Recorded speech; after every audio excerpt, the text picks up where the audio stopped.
The year is 2020. Two new consoles are set to release, the PlayStation 5 and the Xbox Series X, which is also known as the new Xbox, or just the Xbox Series.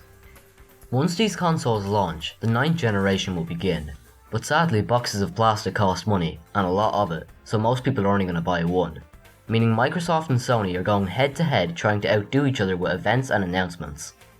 Microsoft's first big showing was the Series X gameplay reveal in May, which was followed by Sony's Future of Gaming event in June. Preceding the gameplay event, Microsoft was pretty confident, revealing the console half a year before Sony. The gameplay reveal didn't go so well though, and people were disappointed with the lack of, well, gameplay. If the event was called the Series X third-party showcase instead, the reception probably wouldn't have been anywhere near as bad. Now Sony had an advantage, and they just needed to have a decent showing in June. So on the 11th, the event happened. Now if you were Sony, what game would you choose to start off your Future of Gaming event with? Well, a port of a 7-year-old game, of course. GTA 5 was going to the PS5 sometime in 2021, and people were not happy about this, since most wanted Bully 2 or GTA 6. That was certainly not a good first showing, but it doesn't matter because Spiderman's next.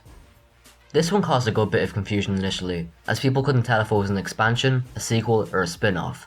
But the day after, Insomniac said that Spiderman Miles Morales will be an Uncharted The Lost Legacy style game, reusing a bunch of assets and being half the length of the original. After that, Gran Turismo 7 was shown, which certainly looks like Gran Turismo, that's for sure. I don't ever get excited about racing games. It's not that I think they're bad, it's just that I know it won't be anything too different or groundbreaking. Sony then revealed another first-party exclusive, being Ratchet and Clank Rift Apart. Throughout the trailer, it was very clear that they're trying to show off the super fast SSD that they kept talking about, and this was the first game that truly looked like it could only be done on next-gen hardware. It's interesting to see Ratchet and Clank survive through so many years, as it's the only PS1, PS2 era platformer that has been consistently getting games since its debut. 3D platformers have been making quite the comeback recently though, and I wonder how they'll cope in a modern environment. Project ithe appears to be Square Enix's new attempt at establishing an in-depth universe. I really don't know what to think of the game itself, but Square's PlayStation exclusives could really aid the PS5 going into next gen. Between every reveal there was an animation that I assume was showing off the 3D audio, but I wasn't wearing headphones.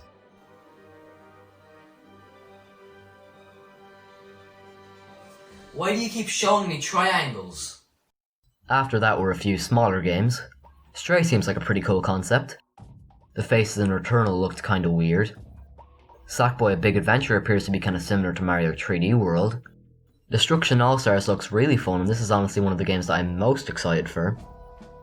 Kena Bridge of Spirits is basically a 3D Ori, so that might be good. Goodbye Volcano High was something. A remake of Oddworld Abe's Exodus was then revealed, and it looks great. Oddworld is such a neat series, and I'm happy to see Soulstorm announced. I've never played any of the games, but I've been wanting to go through the original for the last few months now. So if I ever complete the first game, I'll be glad to be able to go through the sequel with next-gen graphics. Some gameplay of Ghostwire Tokyo was shown, and it's looking a lot more action-orientated than I expected, but it still seems fun. The trailer for Jet to Far Shore was really vague, and I couldn't tell if the first part of the trailer was even the same game. Godfall was next, and it doesn't look like the type of game I would enjoy, but a new IP published by a well-known studio is always welcome. The trailer for Solar Ash was once again a really mysterious one, and it certainly has potential. Hitman 3 was then announced, and it will be apparently the final installment in the World of Assassination trilogy. I can't understand why, but AAA games have a habit of changing from regular numbers to Roman numerals after a few entries. Alright, what are we gonna call Hitman 3? Why don't we get rid of the number and add in a few eyes? You're a genius. After that, Astrobot's Playroom was shown, and displays the capabilities of the DualSense controller and is also built in with the PS5. I really appreciate having a game come with the PS5, even if it is short, and I wish Nintendo and Microsoft would make them too. Little Devil Inside is getting very little attention for how cool it looks. I adore the art style and the animation is great. Then, the teaser for NBA 2K21 was shown. It's the same game as last year, but now with 200% more sweat. Bugsnax has convinced me not to do drugs. In all seriousness though, it gives off some pretty Viva Pinata vibes in terms of atmosphere and style. And you wanna know how to follow up a kid-friendly game about food insects? With this.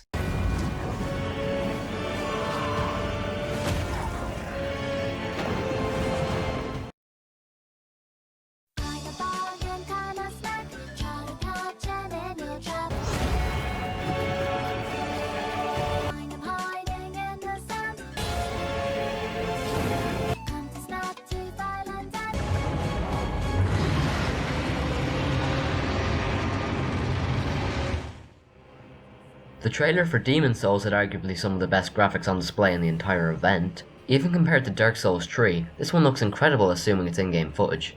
I've played through Dark Souls before, and I've been interested in Demon Souls as it was a spiritual predecessor, but I was turned away because I heard it was pretty clunky compared to From Software's newer games, so hopefully this remake can fix that. One last thing I will say is that the remake doesn't seem to be as atmospheric as the original, and trading atmosphere for graphics might get rid of some of what made the original so great. Deathloop is a new Bethesda IP for once, and it appears incredibly over the top, so that should be fun. Next was Resident Evil 8, which was the only trailer that truly caught me off guard. Rumours were circulating that Sony were planning to buy the rights to Silent Hill, so I was sure that was it. And when Village popped up on screen, I assumed it was a new IP, but then 8 appeared and I was so surprised. I really did not expect Resident Evil 8 to be revealed so early. I already guessed it would be coming in 2021, but I thought it would be announced later in the year. It seems Capcom are trying to make Resident Evil a yearly franchise, and I'm fine with that as long as the titles are quality, which they all apparently have been so far. Pragmata was yet another vague trailer, and I'm not even sure why they showed it because it's not coming out till 2022. Lastly was Horizon Forbidden West, the much anticipated sequel that has some of the best environmental graphics I've ever seen. I've never played the original game, but this trailer makes me want to play it even more, and this is a great way to end the showcase. But the event wasn't over just yet. There was one last thing to show, being the PS5 itself. After much anticipation, what could the PlayStation 5 possibly look like? Would it be futuristic?